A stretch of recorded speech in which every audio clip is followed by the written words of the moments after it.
వాదనలు జరిగినాయి. రావణ్ మీద పెట్టినటువంటి కేసు దేశద్రోహం కేసు, ఉపా case, waging war against government of India, మరణశిక్ష పడేటువంటి కేసులు కూడా పెట్టారు. నాకు తెలీదు మీడియా సోదరులు మరి ఎక్కడైనా వీడియోలో మాట్లాడితే మరణశిక్ష పడే కేసులు పెడతారని. మొదటిసారిగా మా గౌరవ ఉప ముఖ్యమంత్రి గారి యొక్క ఇలాకాలో ఈ విధమైనటువంటి మరణశిక్ష పడే కేసులు విలేకరుల మీద పెడతారని నేను ఊహించలా, బట్ పెట్టారు.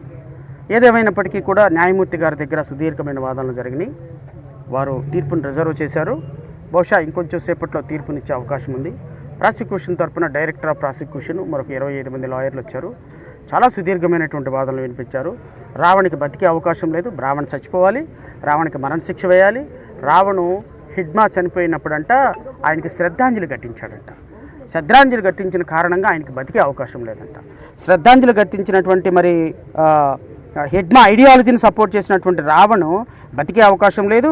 రావణు తీవ్రవాది, రావణ్ని ఖచ్చితంగా అరెస్ట్ చేయాలని చూపించారు. మరి హిడ్మా చనిపోయినప్పుడు శ్రద్ధాంజలి ఘటిస్తేనే తీవ్రవాది అయితే మరి పవన్ కళ్యాణ్ గారు ఏమంటాడు? నేను నక్సల్ గురించి మాట్లాడుతాను. ఎందుకు మాట్లాడతానంటే నాకు ఇంతమంది ఎందుకు వెళ్ళిపోయింటారు అడవుల్లోకి నాకు అర్థం కాదు. ఇప్పుడు అసలు ఎంత కోపం ఉండాలి వీళ్ళకి. ఆ కోపం ఎక్కడికి పోదు. ఆపరేషన్ చేయండి, ఇంకోటి చేయండి, కోపం ఎక్కడికి పోదు, అది ఫామ్ తీసుకుంటుంది. సో దానికి ఏం మారాలి? దాని అల్టిమేట్ ముందు ఏంటి? Correction in democracy. What's a correction in democracy అంటే accountability in democracy, responsibility in democracy. ఆ చిన్న పదవా పెద్ద పదవాన్ని కాదు. కోపం ఎక్కడికి పోదంట. ఎక్కడికి పోద్ది? కోపం ఎక్కడికి పోదు.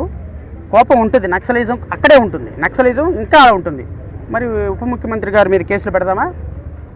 కేసులు పెట్టి ఉప ముఖ్యమంత్రి గారి మీద ఉపా కేసు పెడదామా? నక్సలిజాన్ని సపోర్ట్ చేశారు కదా, నక్సలిజాన్ని ఇప్పుడే సపోర్ట్ చేసి కోపం ఎక్కడికి పోదు, నక్సలైట్లో కోపం ఉంటుందన్నారు. మరి ఉప ముఖ్యమంత్రి గారిని కూడా నక్సలిజం చేద్దాం.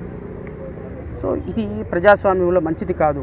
ఈరోజు గత 5-6 రోజుల నుంచి రాష్ట్రంలో జరుగుతున్నటువంటి ప్రతి అంశాన్ని ప్రజలు గమనిస్తున్నారు, సామాన్యుడు గమనిస్తున్నాడు, నిరుపేదలైనటువంటి వ్యక్తులు గమనిస్తున్నారు, ప్రజాస్వామ్యవాదులు గమనిస్తున్నారు, సాధారణమైనటువంటి గృహిణులు కూడా గమనిస్తున్నారు. ఈరోజు రాష్ట్ర ప్రభుత్వం ఈరోజు కొన్ని లక్షల కోట్ల రూపాయలు ఖర్చు పెట్టి ఒక సామాన్యుడిని ఈరోజు అరెస్ట్ చేయడానికి ఇంత వ్యవస్థను వాడు. సరే, ఏదేమైనప్పటికీ ఇంకొక అరగంటలో జడ్జిమెంట్ వస్తుంది.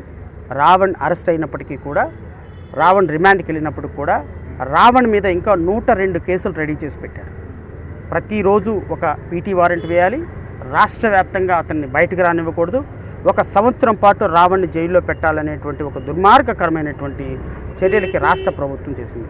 ఈ కాన్సన్ట్రేషను సుగాలి ప్రీతి చంపేసినటువంటి వ్యక్తుల మీద పెట్టినట్టయితే చాలా బాగుండేది. ఈ కాన్సన్ట్రేషను ఒక పాప చనిపోయింది కదా, ఆ పాప మీద పెట్టినట్టయితే ఇంకా బాగుండేది. ఈ కాన్సన్ట్రేషను రోజుకు మర్డర్, రేపు జరిగి పోలీసు లాకప్లు జరుగుతుంది కదా, దాని మీద పెట్టినట్టయితే సరిపోయేది. సో దాని కేసుల మీద అయితే ఏమి కాన్సన్ట్రేషన్ ఉండదు. సోషల్ మీడియాలో పవన్ కళ్యాణ్ గారి గురించి ఒక మాట మాట్లాడితే మాత్రం కాన్సన్ట్రేషన్ ఉంటుంది. ఏదేమైనప్పటికీ మీరు రాజద్రోహం కేసు పెట్టారు.